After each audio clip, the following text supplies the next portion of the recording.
کہ آج میں اپنے اسٹوڈیو کے بجائے ایک یونیورسٹی کے آڈیٹوریم میں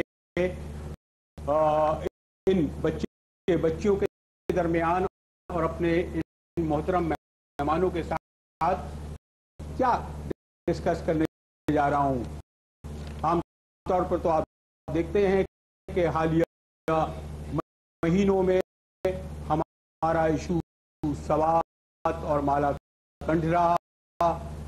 صدر وزیر اعظم کے تعلقات الگ، جوڈیشری کی جو لڑائی ہوتی ہے اور ہو رہی ہے ایگزیکٹو یعنی ایوان صدر اور ایوان وزیر اعظم سے، وہ بھی اپنا ایک جگہ موضوع.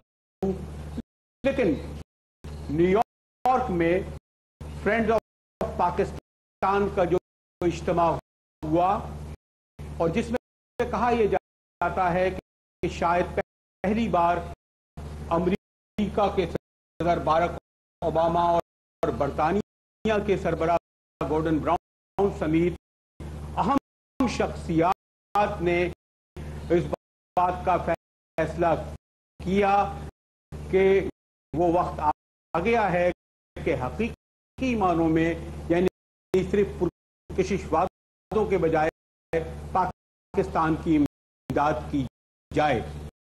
اس سلسلے میں آپ لوگ پڑھ رہے ہوں گے carry Lugar bill. American senators نے اور پھر وہاں کی کانگریس نے جو بل منظور کیا ہے اس کی تفصیل بھی آپ کے سامنے آ چکی ہوں گی. کہا یہ جاتا ہے کہ 9/11 نے دنیا کی تاریخ بدل دی. ہم پر الزام ہے کہ ایک فون پر ہم نے تاریخ بدل دی اور یہ جو 6-7 سال گزرے اس میں آپ نے دیکھا. لیکن ایک پھر وہ مرحلہ آیا کہ کیری لوگر بل جس میں دیے گئے صرف $7.5 ارب یعنی $1.5 ارب اور بے شمار جو ہم پر پابندیاں لگائی گئی ہیں اس پر زیادہ تفصیل سے تو ہمارے یہ مہمان ہی روشنی ڈالیں گے. محترم اسد اللہ بھٹو صاحب جماعت اسلامی کے نائب امیر، MNA رہے، مرکزی رہنما رہے، کراچی سے منتخب رہے اور قومی بین الاقوامی مسائل پر جو نظر ہے اس کا آپ ان کی گفتگو سے بھی اندازہ لگائیں گے. ڈاکٹر وہاب صاحب کا کیا تعارف کراؤں، ان کا تعارف کرا کے میں کوئی اپنا تعارف تھوڑی کیا کراؤں گا کہ یونیورسٹی میں آپ ان کے ہم بیٹھے ہیں. نعیم الحق صاحب جو ہیں وہ میڈیا کے آدمی بھی ہیں لیکن تحریک انصاف کی سینٹرل کمیٹی کے ترجمان. محترم ظفر ہلالی صاحب سفارتکار اور آپ کو علم ہے کہ خود ان کی فیملی آغا شاہی آغا ہلالی نے پاکستان کی سفارتکاری میں 5 دہائیاں بڑا اہم کردار ادا کرا. اور پھر آپ کی یونیورسٹی کی سیدہ ثروت، بھائی ان سب کے لیے تالیاں نہیں بجائی تھی، یونیورسٹی والوں کے لیے تو بجا دیتے آپ لوگ دونوں سے. ظفر ہلالی صاحب، آپ نے صرف ایک بات کا ذکر کیا کہ جی یعنی امداد کم ہے، یعنی لوگ تو کہتے ہیں لینے نہیں چاہیے. ظفر ہلالی صاحب آپ کہتے ہیں کہ یہ جو کیری لوگر بل ہے اس پر میں آپ کو پڑھتا رہتا ہوں، آپ کو سنتا رہتا ہوں، آپ کو کوئی اعتراض اتنا بڑا نہیں ہے. دیکھیے، ہم سب چاہتے ہیں کہ کاش کے ہمیں ایڈ کی ضرورت نہیں ہوتی، مگر افسوس کی بات یہ ہے کہ ہم نے شروع ہی میں فیصلہ یہ کیا کہ ایک ملک جو ہمارے سے 10 گنا زیادہ پاپولیشن میں ہے، 10 گنا زیادہ ٹیریٹری میں ہے، 10 گنا زیادہ اس وقت اب شاید 20 گنا زیادہ اکانومی میں ہے،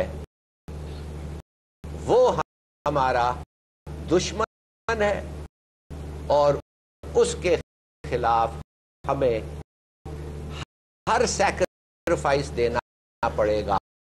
کیا وہ دشمن نہیں ہے؟ دشمن ہے. طے نہیں کیا، اس نے کیا کہ پاکستان اچھا جی، سب چیز حملہ نہیں کیا، اس نے ہم پہ حملہ کیا. میں تو اب سنا ہوں کہ یہ جو دلندر لوگ ہیں جو لوگوں کو قبرے سے نکال کے لاش کو ٹانگتے ہیں، میں یہ بھی آج سنا ہوں کہ یہ بڑے اچھے لوگ ہیں، یہ تو بڑے بہادر لوگ ہیں، ان کے ساتھ ہم چلنا چاہیے. بہت سے ساری چیزیں آپ سنیں گے جب ایک ڈیبیٹ ایموشنل ہو جاتا ہے. آپ تھوڑا سا پیر زمین پہ رکھ کے سوچیں. جب آپ IMF کی ایڈ لیتے ہیں جو ہر گورنمنٹ میں لیا ہے، کبھی کسی نے یہ نہیں سوچا کہ IMF آ کے آپ کو کہتا ہے کہ ٹیکسز آپ کتنا بڑھائیں.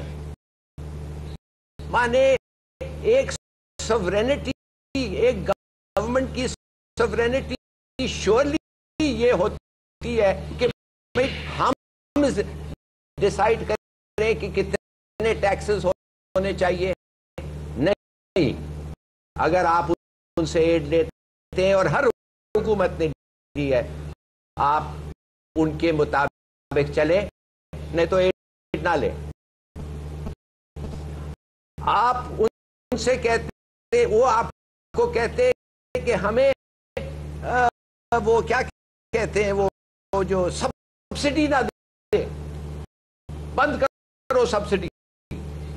آپ ان سے اگر ایڈ لیتے ہیں تو لے. وہ کہتے ہیں کہ آپ نے ہمارے پیسے غلط طریقے سے خرچے، ہم آ کے آپ کے منسٹری میں بیٹھنا چاہتے ہیں اور ہم جاننا چاہتے ہیں کہ یہ پیسے خرچے کیسے خرچے. آپ اسکروٹنی کرنا چاہتے ہیں، کاغذات منگوانا چاہتے ہیں. آپ کہتے ہیں وہ ایک شرط ہے. تو یہ آپ مجھے